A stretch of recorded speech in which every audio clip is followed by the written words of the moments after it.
యెహెజ్కేలు గ్రంథం 47వ అధ్యాయం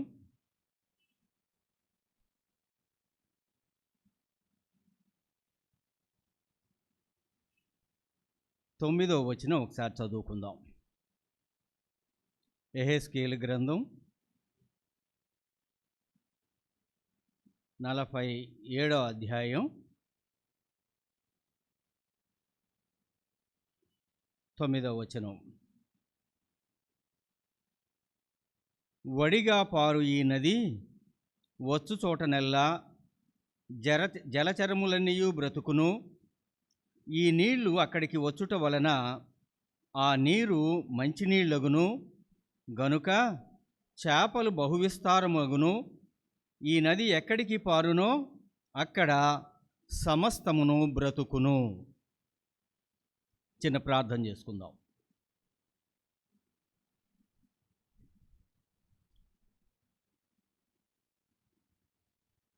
సర్వోన్నతుడు అయినటువంటి మా తండ్రి, పరిశుద్ధుడు అయినటువంటి దేవుడవు, మీ దయాళుత్వాన్ని బట్టి, మీ కనికరాన్ని బట్టి, మీరు మా ఎడల కనపరుస్తున్నటువంటి ప్రేమంతటిని బట్టి మిమ్ములను స్తుతిస్తా ఉన్నాం. ప్రభా, ఈ ఉదయకాల సమయంలో నీ సన్నిధిలో చేరి నీ బిడ్డలుగా మేము మిమ్ములను ఆరాధించటానికి ఈ విధంగా మమ్మలను సమకూర్చినందుకు మీకు స్తోత్రాలు నాయనా. ప్రభువా, చదవబడినటువంటి లేఖనం మీది, వివరించగలిగినటువంటి వారు మీరు, నిలబడినటువంటి వాడను వట్టివాడను, మీ శిలువ చాటున నన్ను మరుగుపరిచి వ్యర్థమైనటువంటి మాటలు నా నోట రాకుండానట్లుగా మీరే సహాయం చేసి ఈ వాక్యం ద్వారా నాయనా మేమందరం కూడా మిమ్మలను ఆరాధించటానికి మీరు మా జీవితంలో ఏమై ఉన్నారో ప్రభా మేము గ్రహించి మిమ్మలను స్తుతించటానికి, గణపరచటానికి మీరే సహాయం చేయమని, మీ సన్నిధిని మాతో ఉంచుమని మా ప్రభును ప్రియరక్షకుడునైన యేసుక్రీస్తు వారి నామమును బట్టి అడిగి వేడుకొనుచున్నాము తండ్రి, ఆమేన్. మనం చదవబడినటువంటి ఈ యొక్క లేఖన భాగంలో ఒక నది కలదు అని రాయబడి ఉంది. ఈ నదిని గూర్చి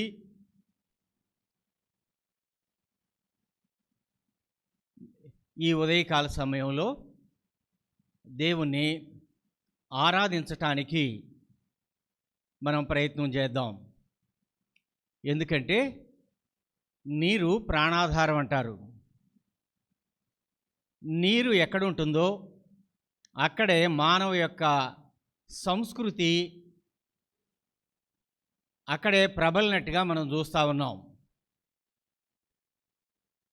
మనిషి నీరు ఎక్కడుందో అక్కడ తన యొక్క నివాసాన్ని ఏర్పాటు చేసుకున్నట్లుగా కూడా మనం చూస్తాం. కాబట్టి ఈ యెహెజ్కేలు గ్రంథంలో కనిపిస్తున్నటువంటి ఈ నది అని వ్రాయబడి ఉంది. ఇంకా జకర్యా గ్రంథంలో కూడా నదిని గూర్చినటువంటి ప్రస్తావన ఉంది. ఇశ్రాయేలీయుల యొక్క చరిత్రలో ఆ యొక్క యోర్దాను, నైలు నది వాటి యొక్క ప్రభావము, దేవుడు వారిని ఎలా వాటి మధ్య సంరక్షించాడు, తోడుగా ఉన్నాడు, ఇవన్నీ మనం చూస్తూ ఉన్నాం. అయితే ఈ యెహెజ్కేలు గారు రాస్తున్నటువంటి ఈ యొక్క నదిని గూర్చి, ఈ నదిలో ఉన్నటువంటి ఈ వచనంలో ఉన్నటువంటి రెండు లక్షణాలు మనం చూసినట్లయితే ఇక్కడ ఉంటుంది కదా, వడిగా పారు ఈ నది వచ్చు చోటనెల్లా జలచరములన్నీయు బ్రతుకును. ఈ నది వడిగా ప్రవహిస్తూ ఉంది. ఈ నది దగ్గరకు ఉన్నటువంటి జలచరాలన్నీ కూడా బ్రతుకుతాయి. ఇందులో పెద్ద విశేషం ఏముంది? నీరున్న చోట జలచరాలుంటాయి. అందులో ఉన్నటువంటి జలచరాలను బ్రతికిస్తుందట. నిజమే, నీరు కాబట్టి నీటిలో నివసించేటువంటి జీవరాశులు బ్రతుకుతి. మరి ఈ నది యొక్క గొప్పతనం ఏమిటి? ఈ నదిలో ఉన్నటువంటి నీటిలో ఉన్నటువంటి ప్రత్యేకత ఏమిటి అని ఒకవేళ ఈ సమయంలో మనం ఆలోచన చేసినట్లయితే, ఈ నది యొక్క గొప్పతనం, ఈ నది ఎవరిని సూచిస్తూ ఉందంటే ఈ దినాన్న ప్రభువును సూచిస్తూ ఉంది. ఆ యొక్క నది దేవాలయం యొక్క గడప కింద నుండి బయలుదేరింది. బయలుదేరి ఆ నది ప్రవహించింది. అయితే మనం అనుకుంటున్నటువంటి ఈ నది ఎక్కడి నుంచి ప్రవహిస్తూ ఉందంటే కల్వరిలో నుండి ప్రవహిస్తూ ఉంది ఈ నది. ఆ నది యొక్క గొప్పతనం చెప్తున్నారు. ఆ నీరు ప్రవేశించగానే, ఆ సముద్రంలో పడగానే ఆ సముద్రపు నీరు యొక్క స్వభావాన్ని మారుస్తూ ఉందట. అంతేకాదు, అప్పటి వరకు ఒకవేళ అందులో ఎలాంటి జీవరాశులు లేకపోయినా ఈ నీరు ఆ యొక్క సముద్రంలో, ఆ యొక్క మృత సముద్రంలోనికి ప్రవేశించటం వలన అనేకమైనటువంటి జీవరాశులు బ్రతకటానికి అవకాశం ఏర్పడతా ఉంది. కాబట్టి ఈ ఉదయకాల సమయంలో మనము ఆరాధించటానికి ఆ నది యొక్క గొప్పతనాన్ని తెలుసుకున్నాం. కానీ మన కొరకు, మనలను విమోచించటం కొరకు ఈ భూమి మీదకి శరీరధారిగా వచ్చినటువంటి ప్రభు అయినటువంటి ఈ నదిని మనం జ్ఞాపకం చేసుకున్నట్లయితే, ఆ నది కంటే కూడా ఈ నది చాలా ప్రశస్తమైనటువంటిది, పవిత్రమైనటువంటిది, పరిశుద్ధమైనటువంటిది, అనేకులను బ్రతికించేటువంటిది, అనేకులను పవిత్రులుగా చేసేటువంటిది, అనేకమైనటువంటి మనుషుల యొక్క హృదయాలను మార్చగలిగినటువంటిది, వారి యొక్క స్వభావాన్ని కూడా మార్చగలిగినటువంటిది ఈ నది.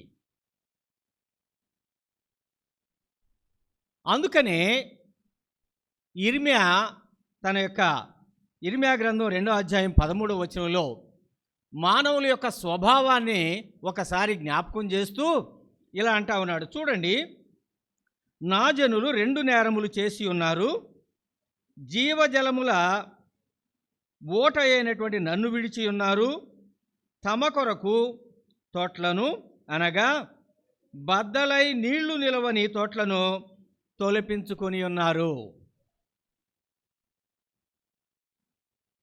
ఇశ్రాయేలీల యొక్క ప్రజల యొక్క స్వభావాన్ని, వాళ్ళు చేస్తున్నటువంటి నిష్ప్రయోజనమైనటువంటి కార్యాలను ఇర్మియా జ్ఞాపకం చేస్తుంటున్నాడు కదా. 2 నేరాలు చేశారు వాళ్ళు. జీవజలపు ఓట అయినటువంటి నన్ను విడిచిపెట్టేశారు. ఇంకొకటి ఏంటంటే, నీళ్లు నిలవనటువంటి పగిలిపోయినటువంటి తొట్లను వాళ్ళ కొరకు ఏర్పాటు చేసుకున్నారు. వాటి వలన వారికి సంతృప్తి లేదు, వారి యొక్క దాహం తీరదు. ఎన్నటికీ వాళ్ళు దాహం గొనినటువంటి వారిగానే ఉంటారు. ఇది ఇశ్రాయేలీల యొక్క దుస్థితి, పరిస్థితి. ఆ దినాల్లో వాళ్ళు చేసింది ఏంటంటే, జీవజలపు బోటైనటువంటి దేవుణ్ణి విడిచిపెట్టారు. వాళ్ళు తమ యొక్క హస్తకృత్యమైనటువంటి వాళ్ళ యొక్క తెలివితేటలను బట్టి నీరు నిలవనటువంటి తోట్లను తొలిపించుకున్నారు. వాళ్ళు నింపుతూ ఉన్నారు, వెళ్ళిపోతూ ఉన్నాయి. వాళ్ళ యొక్క దాహము తీరకోకుండానే ఉంది.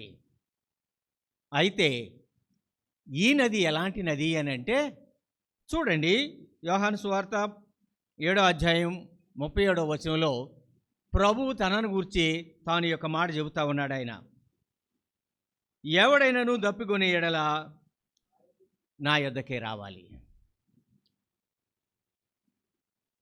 నాటి ప్రజలు ఆ యొక్క నది దగ్గరికి వెళ్ళారు, దాని యొక్క గొప్పతనాన్ని బట్టి వెళ్ళారు. వారి యొక్క దాహం తీరకోకుండానే ఉంది. అందుకనే ప్రభు సమరయ స్త్రీతో అన్నాడు కదా, నేనిచ్చు నీళ్లు తాగితే ఇంకెన్నడు కూడా దాహం కొనడు అన్నాడు ఆయన. కాబట్టి ఈ నది యొక్క గొప్పతనం ఏమిటో, ఈ నదిలో ఉన్నటువంటి విశేషం ఏంటో 1-2 సందర్భాలను మనము జ్ఞాపకం చేసుకుందాం. ఒకటి, మనం చూసినట్లయితే 47వ అధ్యాయంలోని 8-9 వచనంలో చూస్తే ఆ నది యొక్క నీరు ఏం చేసిందంటే ఆ సముద్రంలోనికి పడిన తర్వాత అక్కడ ఉన్నటువంటి ఆ నీటి యొక్క స్వభావాన్ని మార్చింది. అక్కడ ఉంది కదా, ఆ నీటినంట నిర్మలము చేసెను. అప్పటి వరకు ఉన్నటువంటి దానిలో ఉన్నటువంటి మరి రుచినే కానివ్వండి, దాని యొక్క స్వభావాన్నే కానివ్వండి, దాని వలన ఏర్పడినటువంటి దాని చుట్టుప్రక్కల ఉన్నటువంటి భూమి అంతా నిస్సారమైపోయినటువంటి పరిస్థితులే కానివ్వండి, ఆ నది ఆ యొక్క యెరూషలేము యొక్క మందిరపు గడపల క్రింద నుండి బయలుదేరి వెళ్ళినటువంటి ఈ నది వలన ఆ యొక్క సముద్రపు యొక్క నీటి యొక్క స్వభావాన్ని మార్చింది. అది దాన్నే ప్రవక్త చెబుతా ఉన్నాడు ఆయన. అయితే మరి జీవజలపు ఊట అయినటువంటి మరి ఈ నది, మనం ఒకసారి రాజుల 2వ గ్రంథం 2వ అధ్యాయం 19-21 వచనాల్లో చూస్తే ఎలీషా గారి శిష్యులు వచ్చి అన్నారు కదా, ఈ పట్టణం రమ్యంగానే ఉంది, మంచిదే, కానీ ఇక్కడి నీరు మంచివి కావు, అందుచేత భూమి నిస్సారమయ్యింది, ఇక్కడ బ్రతకటం కష్టం అని చెప్పారు వాళ్ళు. పట్టణం రమ్యమైందే, కానీ ఆ యొక్క నీటి వలన భూమి నిస్సారమయ్యింది. భూమి కూడా నిస్సారమైంది కాబట్టి ఆ నీళ్లు ఉపయోగపడవు, అక్కడ ఉన్నటువంటి నేల ఉపయోగపడదు, కాబట్టి ఇక్కడ బ్రతకటం కష్టం అని చెబుతా ఉన్నారు. అప్పుడు ఎలీషా గారు అన్నారు కదా, ఒక కొత్త పాత్రలో ఉప్పు తీసుకొని రండి అన్నాడు. వాళ్ళు తీసుకొచ్చినప్పుడు ఆ నీళ్లలో వేసెను, వాటి యొక్క స్వభావం మారింది, వాటి యొక్క రుచి మారింది, దానిలో ఉన్నటువంటి నిస్సారమైనటువంటి స్థితి పోయింది, అందరూ సంతోషించేటువంటి పరిస్థితి ఏర్పడింది. మంచిదే, ఆ నది నీటి వలన సముద్రం యొక్క నీటి యొక్క స్వభావం మారుతూ ఉంది. కానీ పరలోకము నుండి మన కొరకు దిగి వచ్చినటువంటి ఈ జీవజల నది అయినటువంటి ప్రభు వలన మనకేం కలుగుతూ ఉందంటే మానవుని యొక్క హృదయ స్థితి మారుతూ ఉంది, మానవుని యొక్క ఆలోచనలు మారుతూ ఉన్నాయి. ఎవరు ఆయన యందు విశ్వాసం ఉంచుతారో, ఎవరు ఆయన మాటల మీద నిలకడగలిగి ఉంటారో, ఆయన యందు నమ్మిక ఉంచుతారో, ఏమవుతుందంటే ఆ మనిషి యొక్క స్వభావం మారుతుంది. అక్కడ ఎలీషా కొత్త పాత్రలో ఉన్నటువంటి ఉప్పుని నీటిలో వేస్తే ఆ యొక్క నీళ్ల యొక్క స్వభావం మారింది, కానీ వాళ్ళ మనుషుల యొక్క ఆలోచనలో ఏమి మార్పు రాలేదు. కానీ ఈ జీవజల నది అయినటువంటి ప్రభు యొక్క మాటలను మనం వినటం ద్వారా ఏమయ్యామంటే మన స్వభావం మారింది. ఒకసారి మనం ఎలాంటి వారు, రక్షించబడకముందు మన యొక్క పరిస్థితి ఏమిటి, మన స్వభావం ఏమిటి, మన యొక్క మాట తీరేమిటి, మన యొక్క ప్రవర్తన ఏమిటి అని ఒకవేళ మనం ఆలోచన కనుక చేస్తే ఆ నీటి వంటి వాళ్ళమే. బ్రతకటానికి పనికిరానటువంటి నీరే, భూమంతటిని నిస్సారం చేసేటువంటి ఆ యొక్క నీటి స్వభావమే మనలో కూడా ఇమిడి ఉంది. మనలో అలాంటి మనలను ఆయన యొక్క వాక్యం వినటం ద్వారా మనం ఏమయ్యామంటే మన యొక్క స్వభావంలో మార్పు వచ్చింది. రక్షించబడటం ద్వారా మన యొక్క పాప స్థితిని మనము తెలుసుకున్నటువంటి వారమయ్యాం. ఇప్పుడు ఏమయ్యామంటే ఆయన యొక్క సన్నిధిలో మన హృదయము కడగబడినటువంటిది గాను నిర్మలమైనటువంటిది గాను కనిపిస్తూ ఉంది. చూడండి, లూకాసు వార్త 19వ అధ్యాయం 8వ వచనంలో మనం చూస్తే అక్కడ ఒక వ్యక్తి కనిపిస్తూ ఉన్నాడు. అక్కడ ఆయన జక్కయ్య నిలువబడి, ఇదిగో ప్రభువా, నా ఆస్తిలో సగము బీదలకు ఇస్తున్నాను, నేనెవరి యొద్ద అయినను అన్యాయముగా తీసుకునే ఎడల అతనికి 4 అంతలు ఇస్తాను. చాలండి. అప్పటి వరకు ఎవరు? ప్రజలందరూ అసహించుకునేటువంటి సుంకరి, ప్రజలను హింసించేటువంటి, బాధించేటువంటి, వారి కష్టాలను పట్టించుకోలేనటువంటి స్వభావం కలిగినటువంటి వాడు ఏమయ్యాడంటే ఆయనను చూడగోరెను, ఆయనను చూశాడు, ఆయన మాట్లాడాడు, తన ఇంటికి ఆయన వచ్చాడు. వస్తే ఎవరేం ఒత్తిడి చేయలేదు, ఎవరు ఇలాంటివన్నీ ఒప్పుకోమని చెప్పలేదు. సముద్రపు నీటిలాగా ఉన్నటువంటి నిస్సారమైనటువంటి తనలో ప్రభు యొక్క మాట ఆయన తన ఇంటికి రావటం ద్వారా, ఆ ఇంటికి రక్షణ రావటం ద్వారా ఏమవుతుందంటే అంటా ఉన్నాడు, అయ్యా, నేను అన్యాయంగా ఎవరి దగ్గరైనా తీసుకున్నట్లయితే నా ఆస్తిలో సగము బీదలకు ఇస్తాను. ఎందుకంటే ఆ యొక్క స్వభావములో మార్పు వచ్చింది. మనం చెప్పుకున్నాం, ఆ నది నీరు సముద్రంలో పడటం ద్వారా ఆ నీటిలో ఉన్నటువంటి కల్మషం పోయింది, నిర్మలమైందని. అది చూస్తున్నటువంటి వారి హృదయాల్లో ఏ మార్పు లేదు. కానీ ప్రభు యొక్క మాటను గైకొనడం ద్వారా, ఆయన యందు విశ్వాసం ఉంచటం ద్వారా ఈ యొక్క జక్క యొక్క హృదయంలో వచ్చినటువంటి పరివర్తనే ఈ దినాన మనలో కూడా కలిగింది. మనలో కూడా ఏమైందంటే ఆ ప్రాచీనమైనటువంటి స్వభావం పోయి నవీనమైనటువంటి స్వభావాన్ని మనకి ఇచ్చినటువంటి వాడు ఆయన. అందుకనే రోమీయులకు రాసినటువంటి పత్రిక 6వ అధ్యాయం 6వ వచనంలో మనం చూస్తే ఏమనగా, మనం ఇంకనూ పాపమునకు దాసులము కాకుండుటకు పాప శరీరము నిరర్ధకమగునట్లు మన ప్రాచీన స్వభావము ఆయనతో కూడా సిలువ వేయబడెను. మన వల్ల కాదు. మనము చాలాసార్లు నిర్ణయాలు తీసుకుంటాం, చాలాసార్లు దీన్ని విసర్జించాలి అనుకుంటాం, దీన్ని విడిచిపెట్టేయాలి, దీని జోలికి వెళ్ళకూడదు అని అనుకుంటాం. కానీ మరలా దాంతోనే జత కలిసి జీవించినటువంటి జీవితాలు మనవి. ఏమైందంటే ఈ జీవనది మన వరకు ప్రవహించింది. మన వరకు ప్రవహించటం వల్ల ఏమైందంటే మన యొక్క ప్రాచీనమైనటువంటి స్వభావము ఆయనతో పాటు సిలువ వేయబడింది. కాబట్టి మనం ఏమయ్యామంటే నూతనమైనటువంటి స్వభావాన్ని కలిగినటువంటి వారమయ్యాం. కాబట్టి ఈ దినాన ఈ జీవనది ద్వారా మన హృదయంలో కలుగజేసినటువంటి ఈ గొప్ప మార్పును బట్టి మనం ఏమని ఆరాధించవచ్చంటే, ప్రభువా, ఒకప్పుడు నా యొక్క ప్రాచీనమైనటువంటి స్వభావము నా మీద ఏలుబడి చేస్తూ లోకానికి నీకును విరోధంగా నేను జీవించాను. జీవజల నది అయినటువంటి నీవు నా వరకు ప్రవహించావు.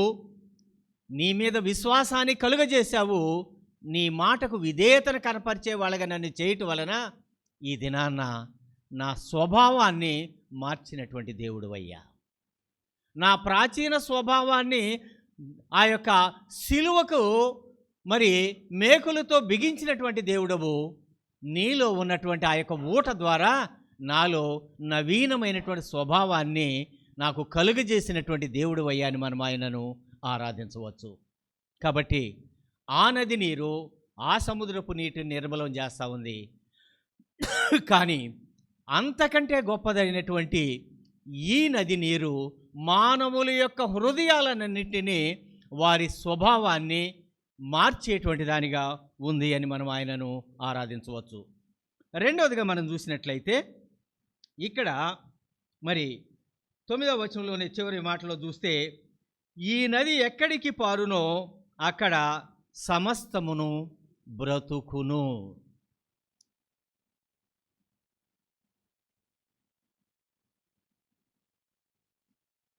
సాధారణంగా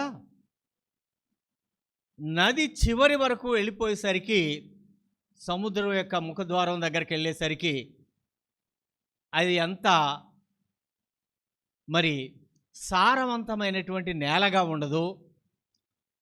కానీ ఈ నది ప్రవహించినటువంటి ఆ ప్రాంతమంతా కూడానట మనుషుల్ని సమస్తమైనటువంటి వారు ఏమవుతారంటండి? బ్రతుకును.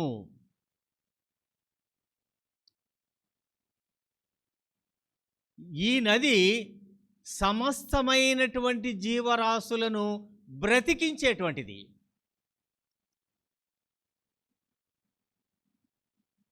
ఆ నదికి ఉన్నటువంటి గొప్పతనం కంటే కూడా ఈ నదికి ఉన్నటువంటి విశేషం ఏమిటి అని అంటే,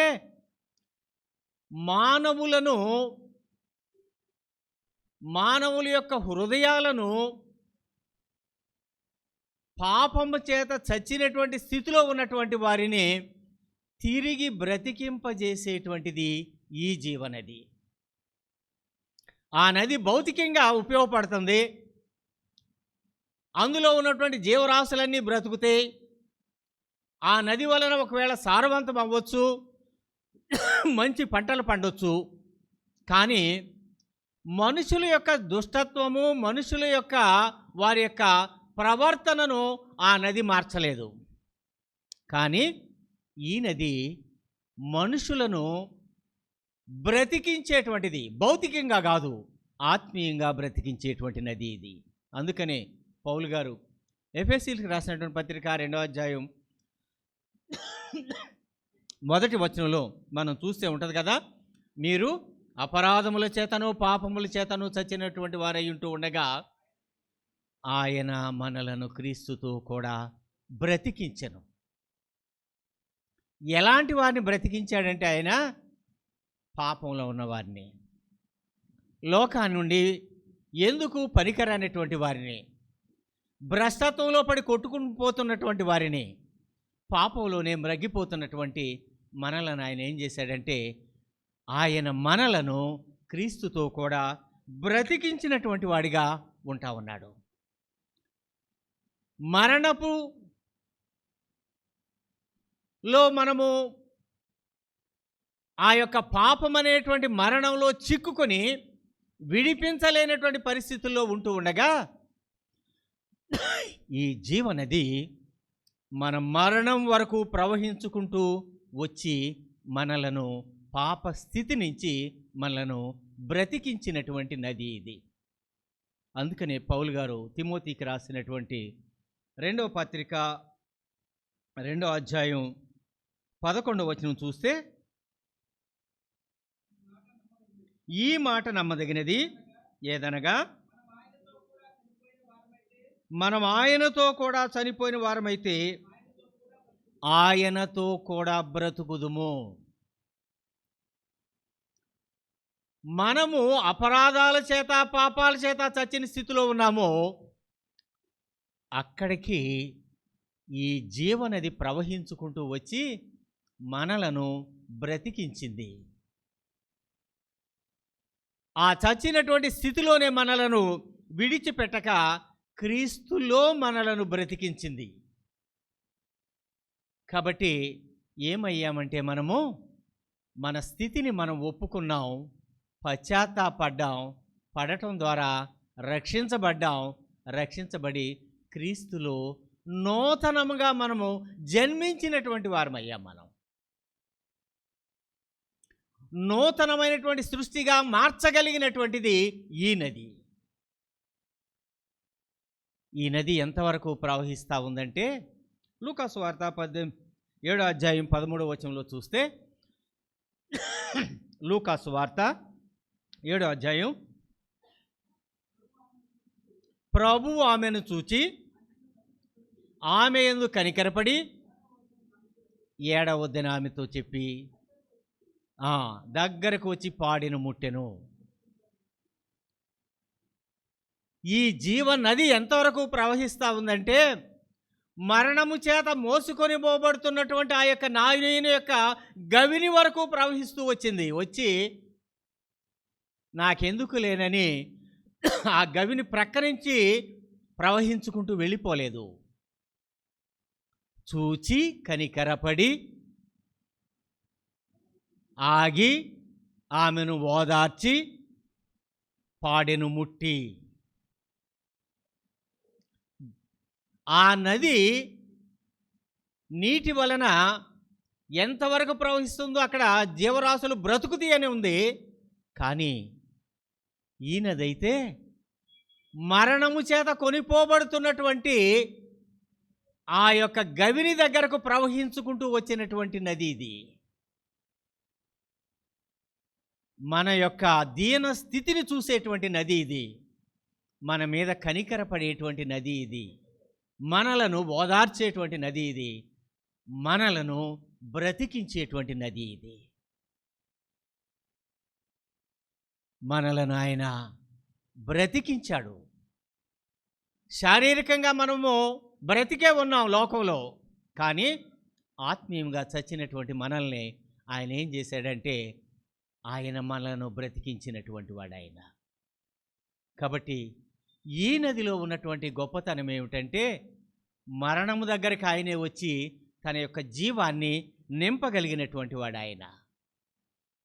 బెతెస్దా కోనేటి దగ్గరికి వెళ్ళి పడి ఉన్నటువంటి వాడిలో తన యొక్క జీవాన్ని ప్రవహింపజేయగలిగినటువంటి వాడు. 18 సంవత్సరాలుగా నడుము వంగిపోయి ఏమీ చేయలేనటువంటి నిస్సహాయమైన స్థితిలో ఉన్నటువంటి ఆమె దగ్గరికి ఆయనే నడుచుకుంటూ వెళ్ళినటువంటి వాడు ఆయన. నిర్లక్ష్యంగా మన ఇష్టానుసారంగా బ్రతుకుతూ ఉండగా ఆయన యొక్క సువార్తను మన దగ్గరకు తీసుకొచ్చినటువంటి వాడు ఆయన. మనకు వినిపింపజేసినటువంటి వాడు ఆయన, ఒప్పింపజేసినటువంటి వాడు ఆయన, మనలను బ్రతికించినటువంటి వాడు ఆయన. కాబట్టి ఆ నది ప్రవహించే దగ్గర అందులో ఉన్నటువంటి ఆ యొక్క జలచరాలు బ్రతుకుతూ ఉన్నాయి. కానీ ఈ నది అయితే ఎక్కడ మరణం ఉందో, ఎక్కడ మరి నిర్దయ ఉందో, ఎక్కడ కృంగిపోయినటువంటి స్థితి ఉందో, ఎక్కడ నిస్సహాయమైనటువంటి స్థితి ఉందో ఆ ప్రతి స్థలానికి కూడా ప్రవహించేటువంటి జీవనది ఇది. కాబట్టి ఈ నది ఏం చేస్తూ ఉందంటే నిన్ను నన్ను బ్రతికిస్తూ ఉంది, వెలిగిస్తూ ఉంది. కాబట్టి ఈ దినాన మనం ఇక్కడ కూర్చొని ఆయనను ఆరాధించగలుగుతూ ఉన్నాం. చివరిగా ఒక మాట చూసుకుందాం మనం. చూడండి 47వ అధ్యాయంలోనే 12వ వచనంలో మనం చూస్తే, నదీ తీరమున ఇరుపక్కల ఆహారమిచ్చు సకల జాతి వృక్షములు పెరుగును, వాటి ఆకులు వాడిపోవు, వాటి కాయలు ఎప్పటికీ రాలవు. ఈ నది నీరు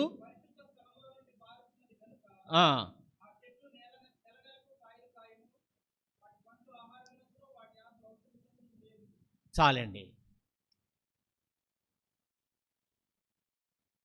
ఏ నదికైనా ఇరువైపులా నీటి కాలువల యోరన నాటబడినటువంటి చెట్లు ఎప్పుడు చూసినా ఎలా పచ్చగా ఉంటాయో, ఆ నదికి అటువైపు ఇటువైపు ఉన్నటువంటివి పచ్చగానే ఉంటాయి. పచ్చని పొలాలుంటాయి, బాగానే ఉంటుంది. కానీ ఈ నది అంట ఇరువైపులా చెట్లున్నాయట. ఆ చెట్లు పచ్చని ఆకులు కలిగి ఉన్నాయట. ఆ ఆకులు స్వస్థతనిస్తా ఉన్నాయట. ఆ ఆకులు ఎన్నడూ కూడా వాడవట, ఆ యొక్క పండ్లు రాలవట. ఎందుకంటే ఈ నది మనలను ఫలింపజేసేటువంటి నది. ఆ నది వృక్షాలను, పొలాలను, కావలసినటువంటి పంటలను, మనుషుల యొక్క అవసరతలను తీర్చేటువంటి నది. కానీ ఈ నది ఎలాంటిదంటే మనలను ఫలింపజేసేటువంటిది. మనలో ఉన్నటువంటి ఫలాలను చూడాలని ఆశపడేటువంటి నది ఇది. మన యొక్క ఆత్మీయ స్థితి మెరుగుపడాలని మన కొరకు విజ్ఞాపన చేసేటువంటి నది ఇది. ఎందుకు విజ్ఞాపన చేసేటువంటి నది అంటే, ఆయన మన కొరకు తన యొక్క ప్రాణం పెట్టాడు కాబట్టి, ఆయన స్వరక్తమిచ్చి మనలను కొన్నాడు కాబట్టి, మీరు మీ సొత్తు కాదు, నా సొత్తు అయినటువంటి ప్రజలు అని మనతో చెబుతా ఉన్నాడు కాబట్టి, ఈ నది ఏం కోరుకుంటా ఉందంటే మనము ఫలించాలని కోరుకుంటా ఉంది. అందుకని యోహాను సువార్త 15వ అధ్యాయం 2వ వచనంలో ఆ 2వ భాగంలో ఉంటుంది, ఫలించు ప్రతి తీగె మరి ఎక్కువగా ఫలించాలని. ఫలించు ప్రతి తీగ మరి ఎక్కువగా ఫలించాలని కోరుకుని మన కొరకు విజ్ఞాపన చేస్తున్నటువంటి జీవనది ఈయన. అందుకనే మత్తయి సువార్త 13వ అధ్యాయం 12వ వచనంలో ఉంటుంది కదా, కలిగిన వానికే ఇయ్యబడును, వానికి సమృద్ధి కలుగును. ఈ నది మనలను ఫలింపచేయటానికి ఈ భూమి మీదకి వచ్చినటువంటి నది. ఆయన దేనిలోనంటే భూమి మీద ఉన్నటువంటి ఆశీర్వాదాల్లో కాదు, మనము ఆశపడేటువంటి ఆశల విషయంలో కాదు, ఆత్మీయంగా మనం ఫలించాలని, ఆయన యొక్క ప్రేమలో ఫలించాలి, ఆయన కనికరంలో ఫలించాలి, ఆయన యొక్క దయలో ఫలించాలి, ఆయన త్యాగంలో ఫలించాలి, ఆయన యొక్క కృపలో మనము దినదినము వర్ధిల్లే వారిగా మనం ఉండాలి. ఇది ఈ జీవనది మనకు అందిస్తున్నటువంటిది. మన ఫలాలను చూడాలని ఆశపడుతున్నటువంటి నది ఇది. కాబట్టి ఈ ఉదయకాల సమయంలో యెహెజ్కేలు గ్రంథంలో కనిపించినటువంటి నదిని చూసాం, ఆ నది యొక్క గొప్పతనాన్ని చూసాం. కానీ నీ కొరకు నా కొరకు పరలోకం నుండి దిగి వచ్చినటువంటి ఈ జీవ నది అయినటువంటి ప్రభువు మనలను ఏం చేశాడంటే, ఆయన తన యొక్క వాక్కు చేత మన యొక్క స్వభావాన్ని మార్చినటువంటి దేవుడు. ఆయన పాపములతో చచ్చినటువంటి మనలను బ్రతికించినటువంటి నది ఈయన. అంతేకాదు, మనం అలాగే ఉండాలని కోరుకోక, మనము దినదినము కూడా ఆయనలో ఫలించాలని, ఆయనకు ఉపయోగపడాలని, ఆయన సువార్తను ప్రకటించేటువంటి వారిగాను, సువార్తకు తగినట్లుగా జీవించాలని మనల్ని బట్టి ఆయన మనలను ఫలించేటువంటి వారిగా ఉండాలని ఆశపడుతున్నటువంటి దేవుడు ఆయన. కాబట్టి ఈ ఉదయకాల సమయంలో మరి ఈ జీవనది, అయా నా స్వభావాన్ని మార్చినటువంటి దేవుడవు, నా యొక్క పాప స్థితి నుండి నాకు విడుదలను కలుగజేసి నన్ను బ్రతికించినటువంటి దేవుడవు. అంతేకాదయ్యా, అనేక మార్లు మరలా నేను త్రోవ తప్పిన పరిస్థితుల్లో ఉంటూ ఉండగా నన్ను సరిచేసి నన్ను ఫలించేటువంటి వానిగా నీ యొక్క సంరక్షణను నాకు అనుగ్రహించినటువంటి దేవుడు అయ్యా అని ఈ ఉదయకాల సమయంలో మనము ఆయనను ఆరాధించవచ్చు. కాబట్టి మీరు సిద్ధపడి వచ్చినటువంటి దాన్ని బట్టి కానీ, ఒకవేళ వినినటువంటి వాక్యం ద్వారా కానీ ఆరాధన చేద్దాం. కళ్ళు మూసుకోనండి.